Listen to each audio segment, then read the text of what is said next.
Abby, you've got the home court advantage, so let's start with you. This potential plan for migrant detention centers, how drastic of a change would this be if and how just the U.S. handles these institutions? I think it'll be a sweeping change. I think the American public did vote for this. Donald Trump was very upfront about this, but I don't think the American public is prepared for the fallout. I think it will be disruptive to the daily life, but I think the key point, and you know more about this than I do, but I don't see how you pull hundreds of thousands or millions of people out of the American workforce and not have it affect inflation, which is the very reason Donald Trump probably won last week. And so I cannot underscore enough how shocking I think this policy is going to be, and many others. I also want to know, so let's say they pull all these people.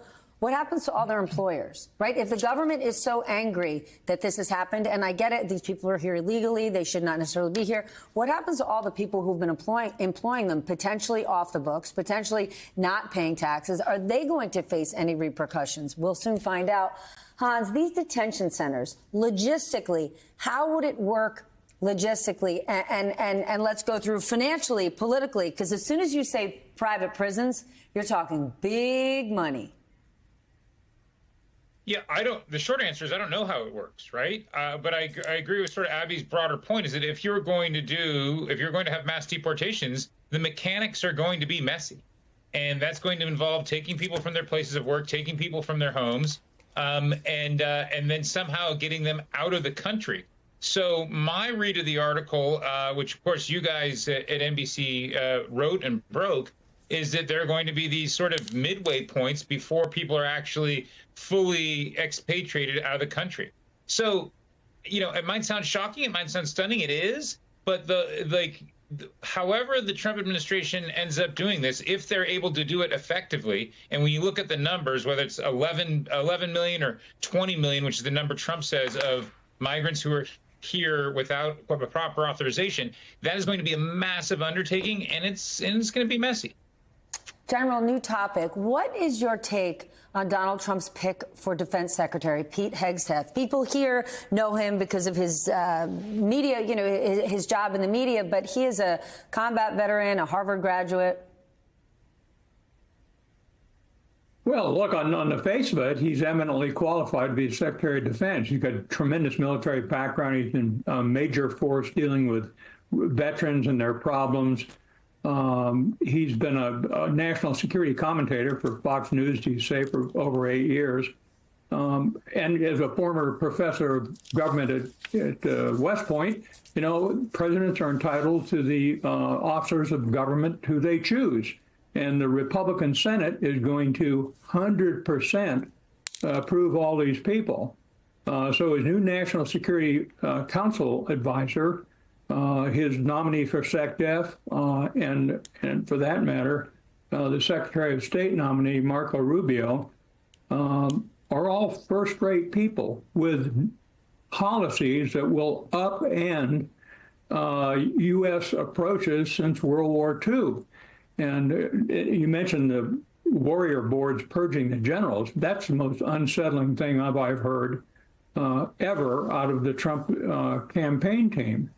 Just outrageous. I've been on 2 general officer selection boards. We have no clue what people's political viewpoints are. When a new president's sworn in, the chiefs of services, the chairman of the JCS and the vice chairman, never get fired by the incoming administration. It's presumed they are apolitical and will be loyal in accordance with the law to the incoming commander-in-chief. So that part is extremely troubling. Let's say he goes through with it, General, and does it, right? Creates this board that makes it easier to get rid of high-ranking officers. How much of a change would that be for our armed forces? Have we ever seen anything like this? Never done anything like this. As a matter of fact, we fire generals when they get political. And then again, the whole notion of woke generals. There are policies in place by the Biden administration that Trump may not agree with. But there's also national security decisions that Trump may not agree with. In the past, we have never said your loyalty to in accordance with the law, to the preceding administration means we're shuffling you off to Buffalo when we take office. It clearly implies the politicization of the senior officers of the armed forces. Not a good thing to do. Hans, what would that change mean for military leaders in terms of feeling like they can be honest with their superiors and the commander-in-chief? Might have a chilling effect. I mean, Barry's going to know a lot better on this, on just the way flag officers talk to each other.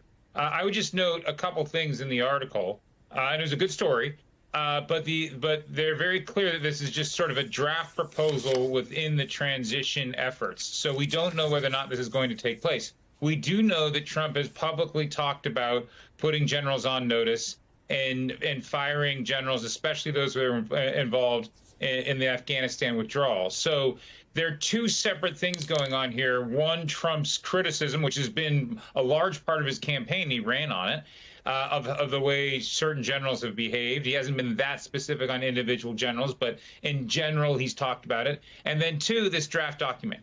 And again, it's a draft document. Transition efforts come up with a lot of paper. They don't always make it across the finishing line, but I don't want to presume whether or not this one does or doesn't. Abby, let's talk about this Department of Government Efficiency that Elon Musk and Vivek Ramaswamy will be charged to lead. The fact that it's called that, D-O-G-E, Doge, like Dogecoin, Elon Musk's, beloved cryptocurrency, is that not sort of the ultimate middle finger to Washington, to their critics? Like, they're starting this gig trolling. I absolutely think so. But it's also putting the Trump administration on a collision course with the House of Representatives, which has the power of the purse. They can't unilaterally cut trillions of dollars from the federal government. And so you've got a lot of vulnerable Republicans who are not going to be happy about these spending cuts that are so potentially severe. Hans, let's talk about what's going on down at Mar-a-Lago. My sources are telling me it is a beauty pageant like nothing you have ever seen. Donald Trump is surrounded by loyalists, operators, those who want any job, every job, the biggest jobs. What are you hearing? Well, it's a private beauty pageant, right? It's not the public auditioning that we got last time. To me, the most interesting thing about the Trump transition so far is the speed with which he's moving. I mean, we are less than a week out. It was about a week ago Tuesday, so exactly 7 days ago, around this time of the evening, when the election results were starting to get clear. And we already have chiefs of staff usually get announced pretty quickly. We have DHS, Secretary of State. Rubio might not be totally official. We have the Pentagon now. We have DHS. We have the CIA. They are moving with speed and precision. The president has a plan. The president-elect has a plan. He's got policies that we've been talking about, and then he's going to have personnel to effectuate it. And I think everyone should be sort of on notice that this is likely to be a much more efficient, potentially more ruthless administration in trying to get their policy objectives across the line. Remember, they were thwarted many times in the first half of the first Trump administration. This, to me, is an indication they're thinking about this more deliberatively and that they're thinking about it more strategically, and they know what they want to do and how they're going to do it. How so? I mean, you just said ruthless and deliberate. How is that different from the people he had last time? He was going to have to convince the guys last time around of getting on board with his agenda? No, he just ran into sort of, I mean, look at the first iteration of the quote unquote Muslim ban. It was poorly worded. So they got, they would have legal documents that would get sort of eviscerated by second year associates, right? That's not going to happen this time. Whether you agree with it or not, they are thinking about this more critically. They are centering power inside the White House. And they also know, where the nodes of opposition were the last time. And so they're either going to bypass or try to overwhelm those nodes. And that gets back to sort of what we were talking about before, which is, I take that this is a piece of a transition policy document, these loyalty boards or whatever they're calling it. But, that's how they're thinking about this. They're thinking about where they're thwarted last time, and they're thinking about how they can achieve their policy goals this time. So, again, I don't know if they'll be effective. Right? They're talking about cutting trillion. You're not going to cut $2 trillion from the federal budget. That's not going to happen. There's something called non-defense, non-discretionary funding. That's not going to happen anytime soon, but they are thinking about it in a more deliberative way. And again, not for me to say whether or not they'll be successful in achieving their goals, but they are thinking about it more critically. Then, General, do you think some of these things like the Warrior Board might just be a threat, right? They might just be putting it out there to scare folks, to get them to, quote unquote, tighten up their game and pledge their loyalty to Trump? Because as Hans talks about this, it'll be hugely difficult to make massive budget cuts. Just like, Donald Trump says he's going to have these unilateral tariffs across the board, but he's really not going to. And in the meantime, every business leader you could think of is saddling up to him, trying to curry a favor to make sure they don't get hit with tariffs. Could this Warrior Board be the same situation? He's not really going to do it, but he's going to threaten it and certainly get everybody to attention and listening to him. Well, I certainly hope so. And by the way, there's no question that the Commander-in-Chief, the President of the United States, deserves to have senior officers of the armed forces that fully support his legal policy choices. As we all know, officers of the armed forces swear an oath to support the Constitution against all enemies, foreign and domestic, not swear an oath to the Commander-in-Chief. So I think that has bothered President-elect Trump, and he wants to change some of that. That's a concern. We need to watch that. By the way, I need to make one other thought. It's a history point. The withdrawal from Afghanistan, Trump left 2,500 troops on the ground when he left office. He ran for office saying he wanted to get out of Afghanistan. That was a legitimate political decision. Biden ran for office saying, I'm getting out of Afghanistan. Once we went to 2,500 troops on the ground, we had set up an immediate disaster, which then occurred. I think the withdrawal from Afghanistan was brilliant. We put 7 battalions on the ground. It was Dien Bien Phu in the making. We got out of there with 100,000 desperate civilians.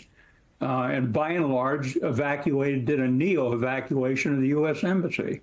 So Trump and Biden both politically concurred on getting out of Afghanistan. So blaming that on the generals is quite a piece of work.